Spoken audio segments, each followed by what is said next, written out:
ஜெபம் செய்வோம்.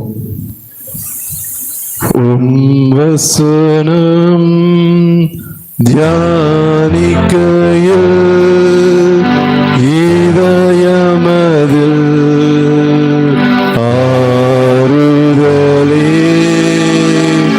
காரிருளில் நடக்கையிலே தீபமாக வழி நடத்தோ காரிருளில் நடக்கையிலே தீபமாக வழி நடத்தோ. அன்பின் பரம தகப்பனே, இந்த அருமையான காலை வேளைக்காம் நன்றி செலுத்துகிறோம் சுவாமி. இப்பொழுதும் கூட உம்முடைய வார்த்தையை கேட்க கூடி வந்திருக்கிறோம். நீ பேசும், நாங்கள் கேட்கிறோம். இயேசுவின் வழியாய் கேட்கிறோம் எங்கள் ஜீவனுள்ள நல்ல பிதாவே, ஆமேன். சபையாரும் கூட மீண்டுமாக நான் ஆண்டவரும் இரட்சகருமாகிய இயேசு கிறிஸ்துவின் நாமத்திலே நாம் வழிமாக வாழ்த்தி வரவேற்கிறேன். கடவுள் திரும்பவுமாக மீண்டுமாக இந்த ஆலயத்தில் சண்டே சர்வீஸில் முடிக்கிறதுக்கு தேவன் எனக்கு அந்த அருள் புரிந்தார். அதுக்காக நான் தேவனை ஸ்தோத்தரிக்கிறேன். இங்கே ராபின்சன் ஐயா உதவியில் நான் காலேஜ் பிடி படிச்சுட்டு இருக்கும் போதே அவருக்கு இங்கே வாய்ப்பு கொடுத்தாரு. வாய்ப்பு கொடுத்து தொடர்ந்து இங்கே பணியாற்ற தேவன் உதவி செய்தார். இங்கேவும் முதலாவது பணி நியமனம் இங்கே கடவுள் செய்வதற்கு தேவன் எனக்கு உதவி செய்தார். சொந்த ஊர்லேயே முதலாவது பணி புரிகிறதுங்கிறது தேவனுடைய சுத்த கிருபை. அவருடைய கிருபையினாலே மாத்திரம் இந்நாள் வரைக்கும் நான் உயிரோடு இருப்பதும் நான் நிற்பதும் நிர்மூலமாகாமல் இருப்பதும் அவருடைய சுத்த கிருபை. இன்றைக்கு கூட அந்த கடைசி செய்தியை உங்களுக்கு நான் பகிர நான் இன்றைக்கு வந்திருக்கிறேன். அதுக்கு நாம் உறுதுணையாக நமது கைகளில் உள்ள இந்த நற்செய்தி வேத பாடத்தை நாம் அனைவரும் எடுத்து வைத்துக் கொள்ளலாம். அது லூக்கா எழுதின சுவிசேஷம் 7ஆம் அதிகாரம் வசனங்கள் 11 முதல் 17 முடிய. லூக்கா 7:11 முதல் 17 முடிய. இன்றைக்கு செய்தி சற்று வித்தியாசமாக இருக்கும். இந்த மாதிரி செய்தி நான் கொடுக்கறது ரொம்ப எப்பாச்சும் கொடுக்குற ஒரு செய்தி. கடவுள் என்கிட்ட ரொம்ப பேசின ஒரு செய்தி. இந்த செய்தி நான் ப்ரிப்பேர் பண்ணும் போது இது ஒரு வெள்ளிக்கிழமை ஆராதனைக்காக நான் ப்ரிப்பேர் பண்ணியிருந்தேன். நம்ம சபையில் வெள்ளிக்கிழமை ஆராதனையில் இதை நான் சொல்லணும் அப்படின்னு சொல்லிட்டு நான் ப்ரிப்பேர் பண்ணியிருந்தேன். ப்ரிப்பேர் பண்ணிவிட்டு நான் ஜெபத்தோடு 2 நாள் ப்ரிப்பேர் பண்ணிவிட்டு எல்லாம் நோட்ஸ் எல்லாம் எடுத்துகிட்டு நான் வெள்ளிக்கிழமை ஆராதனைக்கு நான் வந்திருக்கேன். அன்னைக்கு வரும்போது எனக்கு தேவன் எப்பவுமே நம்ம தேவன் ஒரு வித்தியாசமான ஒரு தேவன். என்னன்னா நம்ம எப்போ நம்ம விசுவாசத்தில் நல்லா இருக்கிறோம், நம்ம உறுதியாக இருக்கிறோம் அப்படின்னு சொல்லி யோசிக்கும் போது தான் அங்கே ஒரு பரீட்சை வைப்பார். அந்த பரீட்சையில் நம்ம பாஸ் பண்ணுறோமா இல்லையாங்கிறது நம்மளுடைய விசுவாசத்தின் அடிப்படையில் தான் இருக்குது.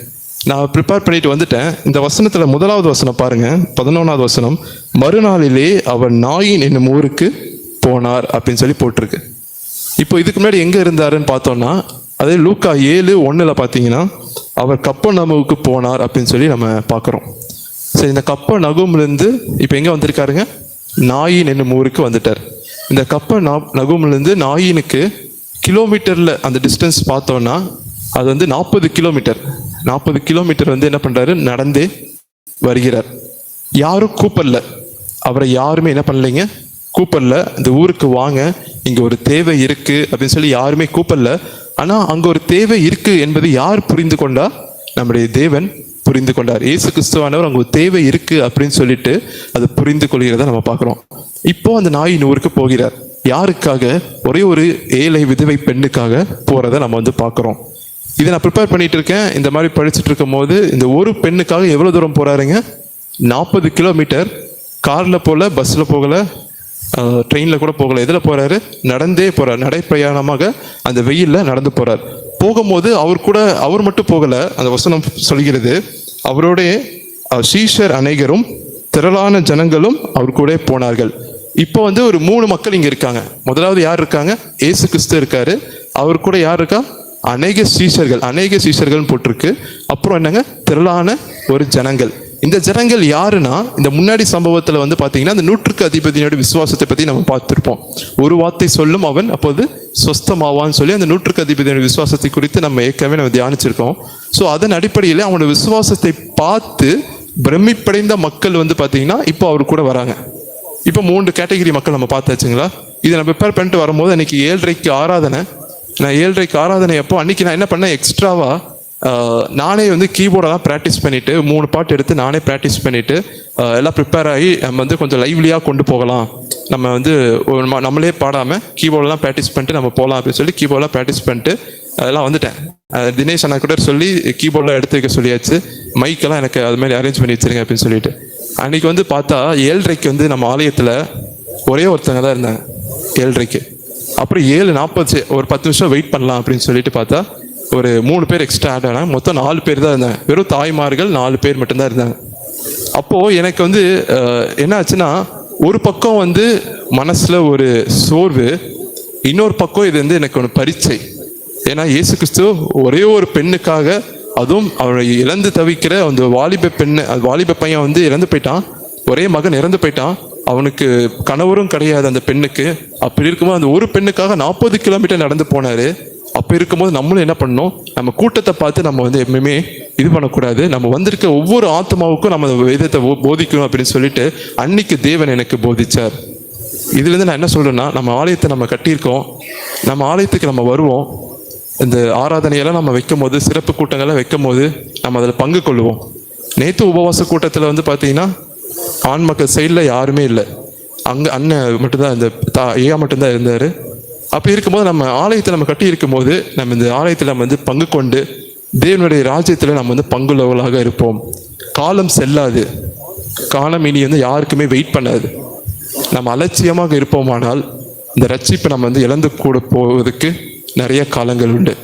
ரட்சிப்பை இழந்து போகாதபடிக்கு நம்ம விசுவாசத்தை என்ன பண்ணுங்க, நம்ம பாதுகாக்க வேண்டும். அதுக்கு என்ன, நீங்கள் எங்கேயெல்லாம் போக தேவையில்லை, பணம் செலவழித்து நீங்கள் 4 மறுபடி போகிறீங்களோ, வேறு எங்கே இந்த சென்னை போகிறீங்களோ, அங்கே போய் நான் ஜோம் பண்ண போகிறேன், இங்கே போய் ஜோம் பண்ண போகிறேன், அதெல்லாம் தேவையில்லை.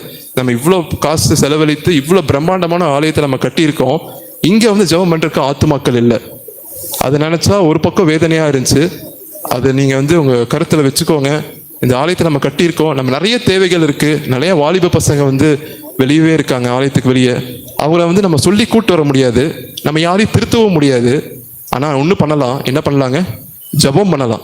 நம்ம ஒருமனப்பட்டு நம்ம சபையாக ஒருமனப்பட்டு ஜெபிக்கும் போது கடவுள் மிகப்பெரிய அற்புதங்களையும் அடையாளங்களையும் செய்கிற வல்லவராக இருக்கிறார். அண்ட சராசரங்களையும் படைத்த தேவன் காற்றையும் கடலையும் தன் வாயினால் என்ன பண்ணாருங்க, சொல்லினால் அகற்றினார். அது அமைதலாச்சு. இறையாதே அமைதலா இருன்னு சொல்லும் போது அந்த காற்றும் கடலும் அவருக்கு அடங்கிட்டு. அப்படி காற்றும் கடலும் அடங்கும் போது நம்முடைய ஜெபத்தை என்ன பண்ணுவாருன்னு கண்டிப்பா ஆண்டவர் கேட்பார். அதனால நான் உங்ககிட்ட வச்சிருக்க ஒரு வேண்டுகோள், நம்ம ஜெபிங்க, நல்லா ஜெபிங்க, ஒருமனப்பட்டு ஜெபிங்க.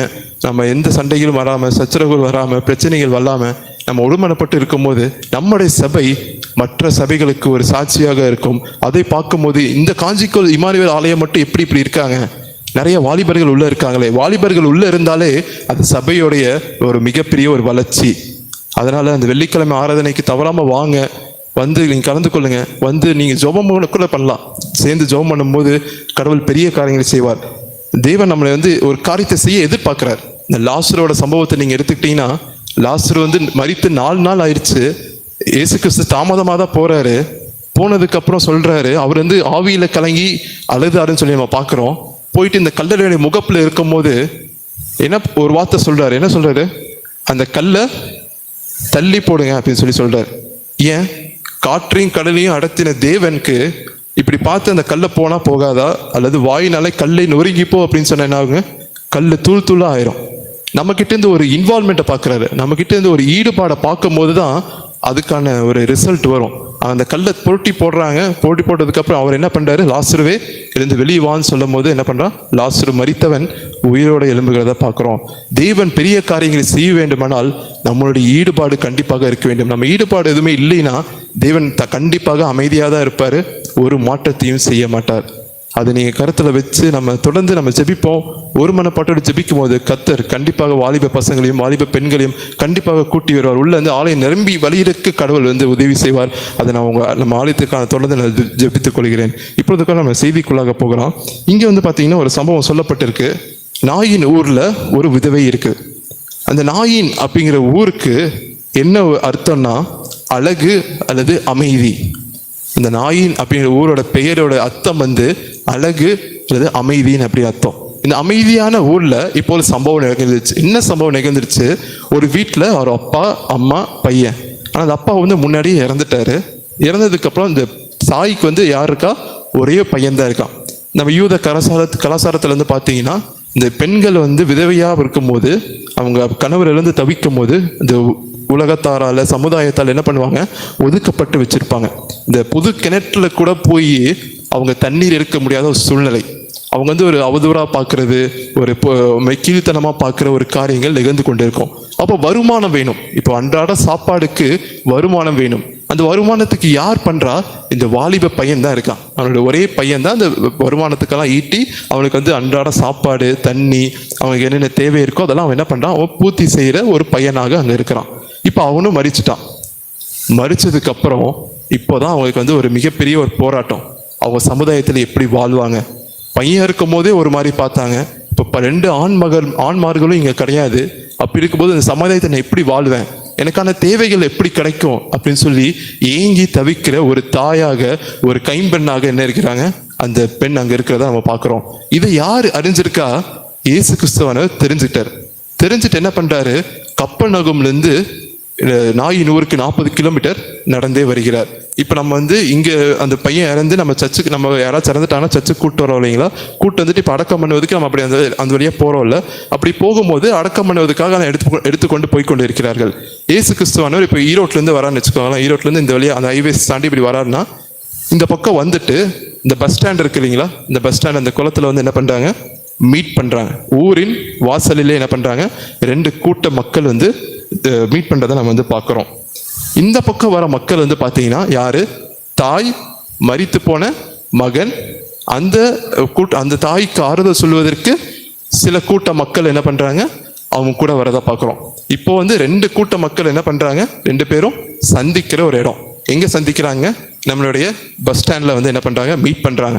மீட் பண்ணும்போது தான் முதலாவது நம்ம நடக்கக்கூடிய சம்பவம் வந்து பார்த்தீங்கன்னா, நம்முடைய தேவன் பாதைகளை மாற்றுகிற ஒரு தேவனாக இருக்கிறார். பாதைகளை மாற்றுகிற ஒரு தேவனாக நம்ம தேவன் செயல்படுகிறார்.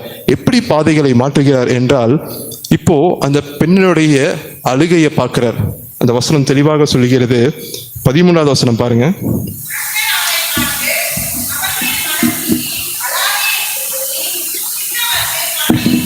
அப்போது கர்த்தர் அவளை பார்த்து அவள் மேல் மனதுருகி அழாதே என்று சொல்லி, அந்த பெண் எதுவுமே கேட்கல.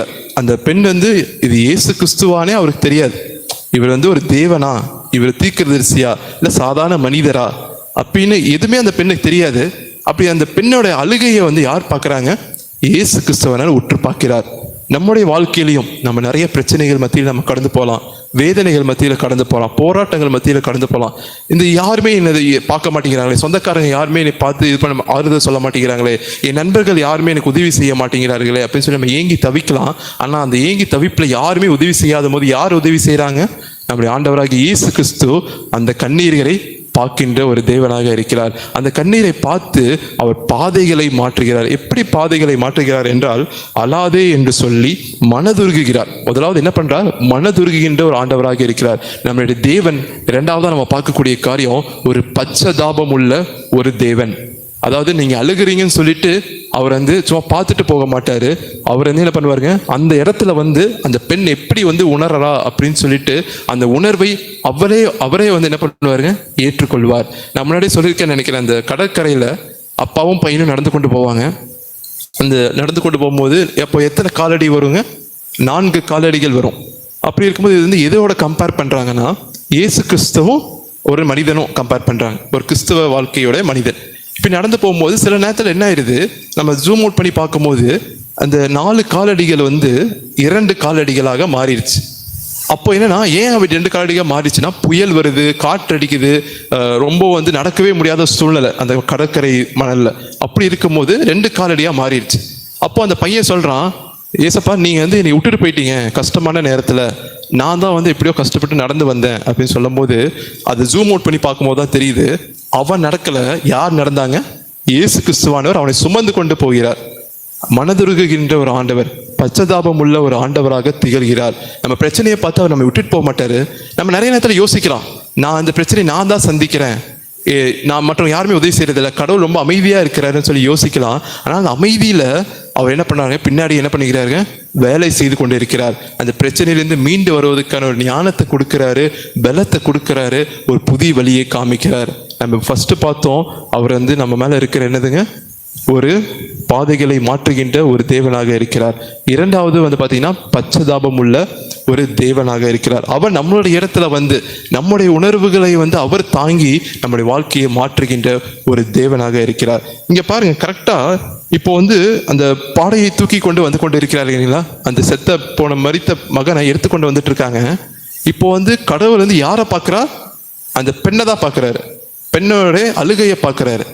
இப்ப பெண்ணோட அழுகையை பார்த்துட்டு விட்டா அதை தூக்கிட்டு போறவங்க என்ன பண்ணிடுவாங்க, என்ன கரெக்டா அவங்க பாட்டு தூக்கிட்டு போயிட்டே தான் இருப்பாங்க. அதை போய் தொட்டாதான் என்ன ஆகும், நிற்பாங்க. ஏன் தொட்டா நிற்பாங்கன்னா, என்ன ஆகமும் 19ஆம் அதிகாரத்துல சொல்லியிருக்கு, ஒரு மரித்து போன உடலை ஒருவன் தொற்றானாகில் அவன் தீட்டுப்பட்டவன் என்று கருதக்கடுவன் அப்படின்னு சொல்லிட்டு மோசையோட நியாயப்பிரமாணத்துல நம்ம வந்து பார்க்கிறோம். இயேசு கிறிஸ்து எல்லா விதமான எல்லைகளையும் என்ன பண்றாருங்க, மீறுகிறார். எல்லா சட்டங்களையும் மீறுகிறார். யாருக்காக, நமக்காக, நம்மளுடைய பலவீனங்களுக்காக, நம்முடைய கண்ணீர்களுக்காக அவர் என்ன பண்றாரு, அதை மீறி அதில் சமாதானத்தை தர வேண்டும் அப்படிங்கிறதுக்காக அதை மீறுகிறார். இப்போ தொட்ட உடனே என்ன ஆச்சுங்க, அந்த சுமந்து கொண்டு போயிட்டு இருந்தவங்க என்ன ஆச்சுங்க, அது நிறுத்திட்டாங்க.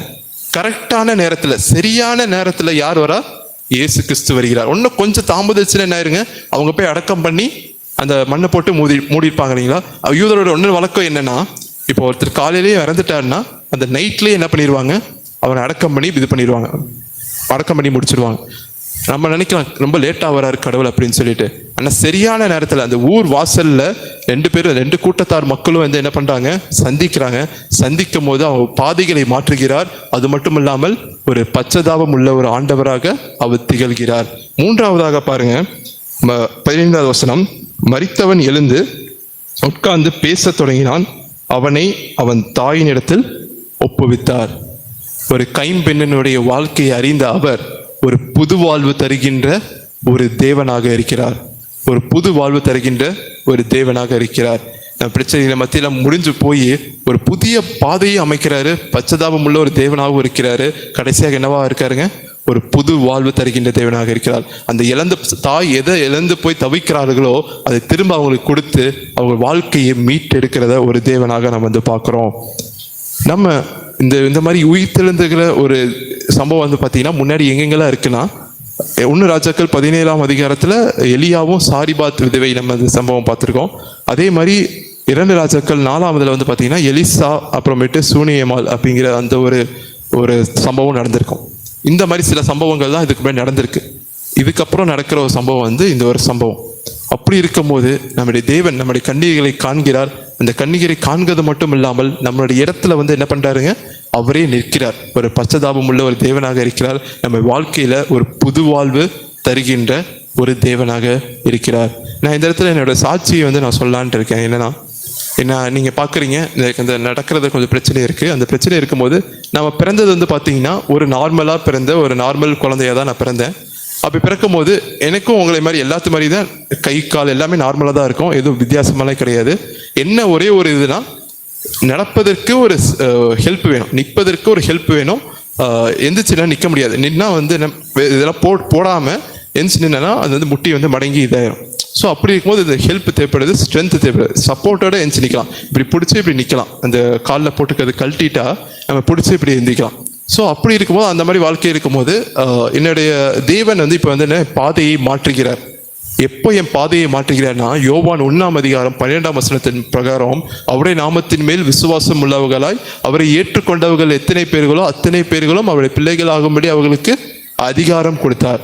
நான் என் வாழ்க்கையில இயேசு கிறிஸ்துவ சொந்த ரட்சகராக ஏற்றுக்கொள்ளும் போது என்னுடைய பாதைகளை அவர் என்ன பண்றாருங்க, மாற்றுகிற ஒரு தேவனாக இருக்கிறார். அடுத்தது பச்சதாபம் உள்ள தேவன் சொல்லி பார்த்தோம். எப்படி பச்சதாபம் உள்ள தேவன்னா, இப்போ நான் உலகத்தை சந்திக்கிறோம். நான் ஸ்கூல் படிக்கிற வரைக்கும் அப்பா அம்மா சுற்றியே நான் இருந்துட்டேன். அப்பா அம்மாவே எல்லாம் பார்த்துக்கிட்டாங்க, இது பண்ணிட்டாங்க, கூட்டு போயிட்டாங்க, வந்துட்டாங்க. ஆனால் நான் சொல்லியிருந்தேன், ஸ்கூல் முடிச்சதுக்கப்புறம் நான் காலேஜ் வந்து கண்டிப்பாக வேற ஊரில் தான் படிப்பேன். ஈரோட்டில் கண்டிப்பாக படிக்க மாட்டேன்.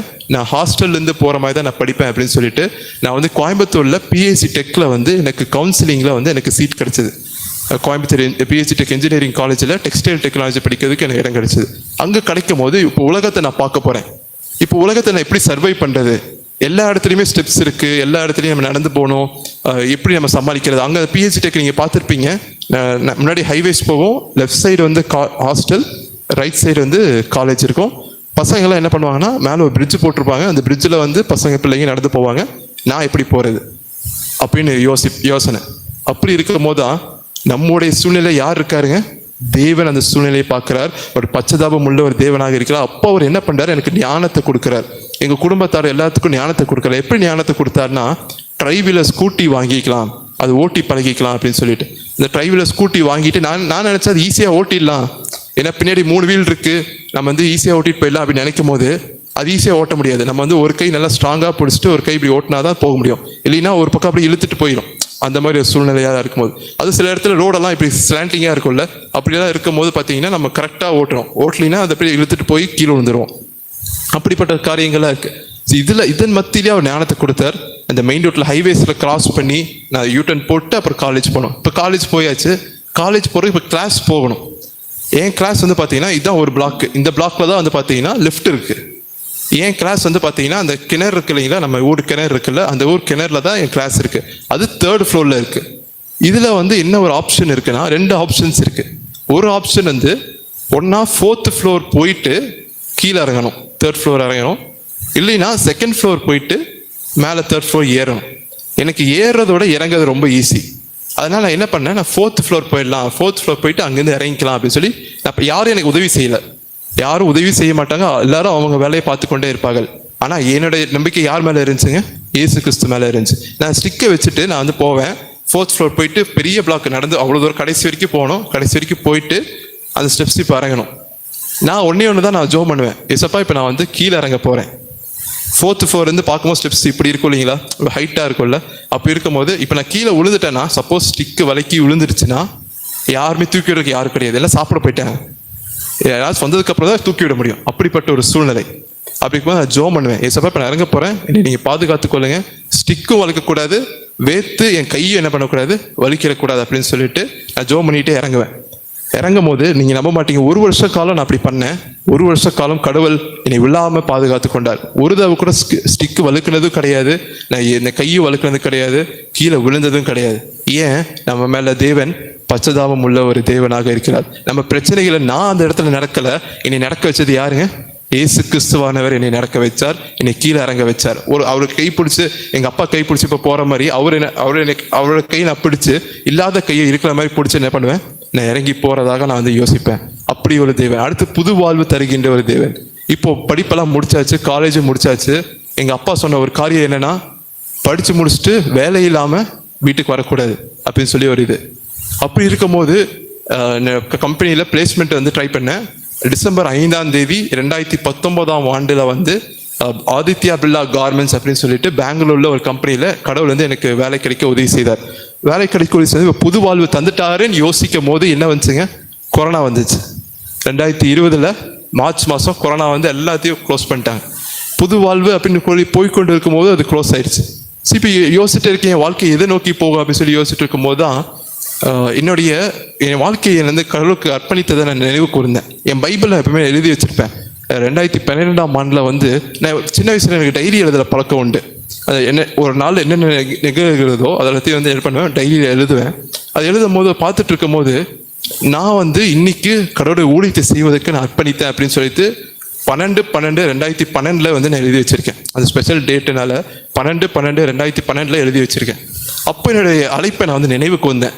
நான் கடவுளுக்கு என் வாழ்க்கையை கொடுப்பதாக நான் நினைச்சேனே அப்படின்னு சொல்லிட்டு அந்த அழைப்பு நினைவு கூர்ந்து திரும்பவுமாக என் வாழ்க்கையை வந்து திரும்ப கடவுளுக்குள்ள சேர்ந்து பண்ணும்போது அந்த கொரோனா சமயத்தில் ஜூன் மாதம் 2020ஆம் ஆண்டு அந்த கம்பெனிலேருந்து ஒரு அனௌன்ஸ்மெண்ட் வருது.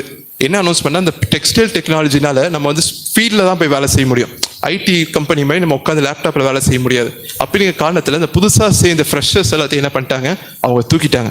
சம்பளம் தர தேவையில்லை, 25,000 அவங்க தர தேவையில்லை, நல்லா எக்ஸ்பீரியன்ஸான ஸ்டாஃப் வச்சு அவங்க கம்பெனி ரன் பண்ணிக்கலாம். அந்த மாதிரி சூழ்நிலை இருந்துச்சு. ஸோ அப்படி இருக்கும்போது என்னை வேலையை விட்டு தூக்கிட்டாங்க. அப்படி இருக்கும்போது நான் இப்போ என்ன பண்ணுறதுன்னு யோசிக்கும் போது தான் நான் திரும்ப என் அழைப்பை உணர்ந்து திரும்ப என் வாழ்க்கையை தேவனுக்கு அர்ப்பணித்து ஒரு காலேஜ், பெங்களூரில் இருக்க ஒரு காலேஜுக்கு அப்ளை பண்ணேன். அந்த பெங்களூர் இருக்க காலேஜ் எப்படியாச்சும் கண்டிப்பாக கிடச்சிரும் அப்படின்னு நம்பிக்கை எனக்கு. சரின்னு சொல்லிட்டு இருக்கும்போது அப்போதான் அந்த கார் வாங்கினது. இந்த கார் ஓட்டுவதற்கான நான் சின்ன வயசுலேருந்து கார் ஓட்டணும்னு ரொம்ப ஆசை எனக்கு. ஆனால் எப்படி ஓட்டுறது? இது முன்னாடி வந்து வெறும் காலில் ஓட்டுவேன். ஏன்னா இது எல்லாத்தையும் கழட்டிட்டு ஓட்டுவேன். காலில் போட்டிருக்கிறதெல்லாம் கழட்டிட்டு வெறும் காலில் கீர் வண்டியை ஓட்டுவேன். அதுக்கப்புறம் இறங்கணும்னா ஃபுல்லாக மேடியை மாட்டிட்டு திரும்ப இறங்கணும். அதுக்கு ஒரு 15 நிமிஷம் ஆகும். எங்கேயாச்சும் இடத்துக்கு போய் இது போட்டுட்டு கழட்டிட்டு இறங்கினா 15 நிமிஷம் ஆகும். இவன் லேட் ஆகும். இப்படி எல்லா இடத்துலையும் பண்ண முடியாதுன்னு சொல்லிட்டு அப்போ இந்த கார் ஓட்டுறது எப்படி ஓட்டணும், எனக்கு இந்த ஆசையை வந்து இதயத்தின் வாஞ்சைகளை நிறைவேற்றுகிறவர் நம்முடைய ஆண்டவர் எப்போது நிறைவேற்றுவார்? அவருடைய நம்ம சித்தத்தில் இருக்கும் போது அதை நிறைவேற்றுவார். அவர் சித்தத்தில் நான் இருக்கும் போது அவர் ஞானத்தை கொடுத்தாரு. என்ன ஞானத்தை கொடுத்தாருன்னா, இந்த கார் ஆட்டோமேட்டிக் கார்ல எனக்கு காலெல்லாம் எடுத்து வைக்க முடியும்ல. ஸோ அதனால என்ன பண்ணலாம், இந்த கால் எடுத்து வச்சு ஆட்டோமேட்டிக்னா ஆக்சிலேட்டரு பிரேக் மட்டும்தான் இருக்கும். ஸோ அந்த ஒரு கால் மட்டும் யூஸ் பண்ணால் போதும் அப்படின்னு சொல்லிட்டு எங்கள் அப்பாட்ட சொன்னேன். டெஸ்ட் டிரைவுக்கு வண்டி கொண்டு வந்தாங்க. வண்டி கொண்டு வந்து அந்த ஓட்டி பார்த்தேன். சக்ஸஸ் ஆயிடுச்சு கடவுளோட கிருபையில். அப்புறம் எனக்கு லைசன்ஸ் கிடைக்கிறது ரொம்ப பெரிய பிரச்சனை, ரொம்ப பெரிய பாடு. ஒரு 2 வருஷம் லைசன்ஸே கிடைக்காம இருந்துச்சு. அதுக்கப்புறம் கடவுளுக்கு பெரிதான கிருபையினால லைசன்ஸ் கிடைக்கவும் அந்த கார் ஓட்டவும் உதவி செஞ்சார். ஒரு புது வாழ்வை நோக்கி போய் கொண்டு இருக்கும்போது திரும்ப ஒரு யூட்டர்ன். நான் பெங்களூர்ல படிக்கணும்னு நினைச்ச காலேஜில் எனக்கு சீட் கிடைக்கல. நீங்கள் போயிட்டு அடுத்த வருஷம் வாங்கன்ட்டாங்க. ஆல்ரெடி கொரோனானால 1 வருஷ காலம் என்னாச்சு, தாமதம் ஆயிடுச்சு. இன்னும் 1 வருஷ காலம் நான் சும்மாவே இருக்கணுமா அப்படின்னு சொல்லி யோசிக்கும் போது 2021ஆம் ஆண்டு February மாதம் கடைசி நாள், நான் பூனேல போய் ஜாயின் பண்ணி படித்த காலேஜில் அதான் கடைசி நாள், அப்ளிகேஷன் கடைசி நாள். அங்கேருந்து ஒரு ஃபோன் கால் வருது. அங்கே தெரிந்த ஒருத்தர் இருந்தார். அவர் ஃபோன் பண்ணி நீ கடைசி நாள் எக்ஸ்டெண்ட் பண்ணியிருக்காங்க, நீ வேணா அப்ளை பண்ணி பாரு அப்படின்னு சொன்னாங்க. அப்ளை பண்ணி பார்த்தாச்சு. அங்கேயும் கிடச்சிருச்சு கடவுளோட கிருபையில், அங்கே சீட் கிடச்சிருச்சு. ஆனால் இப்போ அடுத்த ஒரு சோதனை என்ன, இப்போ நான் முன்னாடி சொன்னேன் வீட்டில் இருக்கு, ஈரோட்லேருந்து படிக்க மாட்டேன், நான் வெளியூர் போய் தான் படிப்பேன் அப்படின்னு சொல்லிட்டு. அது கோயம்புத்தூர்ல தான் இருக்குது. 100 கிலோமீட்டர் தான், வீட்டுக்கு அடிக்கடி போயிட்டு வந்துடலாம், ஏதாவது தேவைன்னா பார்த்துக்கலாம். இது 1600 கிலோமீட்டர். ட்ரெயினில் போனால் 1 நாள் ஆகும். எப்படி வந்து என்ன பிரயாணம் இருக்கும், நான் எப்படி போயிட்டு வர்றது அப்படின்னு யோசிக்கும் போது தான் கடவுள் அதுலேயும் ஞானத்தை கொடுத்தார். ஃப்ளைட்டில் போகிறக்கு என்னன்னா நார்மலாக போக முடியாது. ஃப்ளைட்டில் போனால் செக்கின் எல்லாம் போகணும், நிறைய காரியங்கள்லாம் இருக்குது. அது எப்படி தனியாக சமாளிக்கிறது அப்படின்னு சொல்லி யோசிக்கும் போது அது வீல் சேர் ஆப்ஷன். இப்போ வீல் சேர் ஆப்ஷன் சொல்லிட்டு நம்ம ஃப்ளைட்டில் செக் பண்ணோம்னா, நம்ம கார் விட்டு இறங்கினோடனே வீல் சேர் கொண்டு வந்துடுவாங்க. அதில் உட்காந்துட்டு ஃப்ளைட்டில் போய் நம்மளோட இருக்கை பக்கத்துலேயே என்ன பண்ணிடுவாங்க, உட்கார வச்சிருவாங்க. அந்த மாதிரி ஒரு ஆப்ஷன் கிடைக்கவும் ஃப்ளைட் வந்து முன்னாடியே புக் பண்ணோம்னா விலை கம்மி, 3000 தான் வரும். 3000 நம்ம வந்து ஃப்ளைட் கோயம்புத்தூர்லேருந்து பூனே போயிட்டு வந்துடலாம். ஸோ அப்படிப்பட்ட காரியங்களை செய்வதற்கு தேவன் புது வாழ்வை நோக்கி என்ன பண்ணாருங்க, நகர்ந்து கொண்டு வந்ததுக்கப்புறம் இங்கே நம்முடைய ஆலயத்தில் வந்து திரும்பவுமாக பணி புரிவதற்கு நியமிக்கப்படுவதற்கு தேவன் பெரிதான கிருபையை தந்தார். இதனை யோசிச்சு பார்க்கவே இல்லை, இப்படியெல்லாம் நடக்கும் அப்படின்னு சொல்லிட்டு. தேவன் அவர் நம்பினவரை என்ன பண்ணது இல்லைங்க, என்றைக்குமே கைவிட்டதாய் சரித்திரமே கிடையாது. ஏன், தேவ பக்தியாய் நடக்க மனதா இருக்கிற யாவரும் துன்பப்படுவார்கள். ஆனா அந்த துன்பத்தின் மத்தியிலையும் அது மேற்கொள்வதற்கான பலத்தை அவர் தருவார். நான் உபத்திரப்பட்டது நல்லது, அதனால் உங்களுடைய பிரமாணங்களை நான் கற்றுக்கொண்டேன் அப்படிங்கிற வேத வாக்கியத்தை என் வாழ்க்கையில வந்து தேவன் வந்து பூர்த்தி செய்தார். இந்த நம்ம சம்பவத்தை பார்த்த மாதிரி தேவன் நம்ம வாழ்க்கையை தொடும்போது, நம்ம வாழ்க்கையத்தோடு அந்த பாதை, அந்த தூக்கி சுமந்த கொண்டு போய் அந்த பாடையை வரும்போது, இந்த பாடையை சுமந்த கொண்டு போன பாதைகள் மாறிச்சு. அந்த பாதைகள் மாறினதுக்கு அப்புறம் என்னாச்சுங்க, பச்சதாபம் உள்ள ஒரு தேவனாக இருந்தார். அடுத்து புது வாழ்வு தருகின்ற ஒரு தேவனாக இருக்கிறார். இதெல்லாம் எப்போ நடக்கும், இயேசு கிறிஸ்துவான நம்ம வாழ்க்கையை தொடும்போது மட்டும்தான். மற்ற ஊழியக்காரர்கள் தொட்டா இது நடக்காது. மற்ற ஊழியக்காரங்களுக்கு நீங்க எவ்வளவுதான் காசு செலவு பண்ணி நீங்க எவ்வளவு தூரம் போய் நீங்க ஜெபம் பண்ணாலும் எந்த காரியமே நடக்காது. மற்ற யார் தொட்டாலும் நடக்காது. இதோ வாசற்படி நின்று கதவை தட்டுகிறேன், ஒருவன் என் சத்தத்தை கேட்டு கதவை திறந்தால் நான் உள்ளே பிரவேசித்து நான் அவருடைய போஜனம் பண்ணுவேன். கடவுள் நம்ம இதய கதவை தட்டி கொண்டு இருக்கிறார். தட்டும் போது நம்ம திறந்தாதான் என்ன பண்ணுவாருங்க, அவர் தொடுவார். அதை தொடும் போதுதான் நம்ம பாதைகள் மாறும். அவர் நம்மள ஒரு பச்சதாபம் உள்ள ஒரு தேவனாக இருப்பார். கடைசியாக என்னதுங்க, ஒரு புது வாழ்வு தருகின்ற ஒரு தேவனாக நம்ம தேவன் இருப்பார். வசனம் மறந்துடாதீங்க, வருத்தப்பட்டு பாரம் சுமக்கிறவர்களே நீங்கள் எல்லாரும் என்னிடத்தில் வாருங்கள் என்று தேவன் சொல்லுகிறார். நீங்க தேவன் கிட்ட போங்க. இருக்கிற இடங்கள்ல நீங்க முழங்கால் படிட்டா போதும். நீங்க உங்க வீட்டுல உட்கார்ந்து உங்க குடும்பத்துக்காகவும் உங்க பிள்ளைகளுக்காகவும் உங்க கணவர்களுக்காகவும் தாய்மார்களுக்காகவும் நீ ஜெபம் பண்ணும்போது பெரிய அற்புதமான காரியங்களை செய்வார். நம்முடைய பிள்ளைகள் சிறந்து விளங்குவார்கள், படிப்புல சிறந்து விளங்குவார்கள். சமுதாயத்தில் உயர்ந்த இடத்துக்கு போய் நம்முடைய சபைக்கும் தேவனுக்கும் மாட்சி உண்டாவதாக வாழ்க்கை வாழ்வதற்கு தேவன் உதவி செய்வார். தேவன் தாமே இந்த வார்த்தைகளை ஆசீர்வதிப்பார்களாக. கண்களை மூடி ஜெபம் செய்வோம்.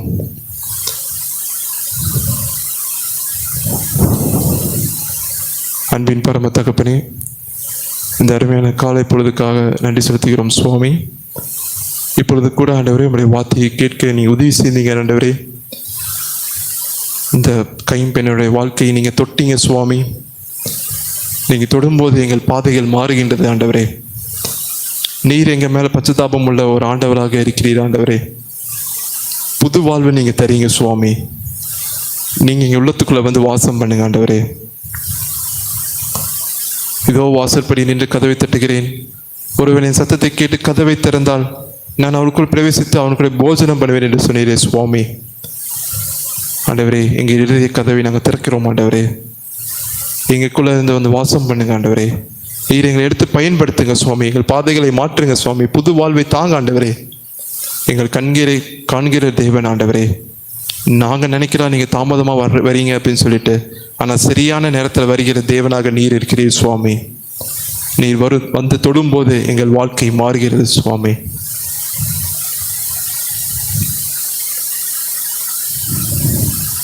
ஆண்டவரே, நீங்கள் வந்து தொடுங்க சுவாமிகளை மாற்றுங்க ஆண்டவரே.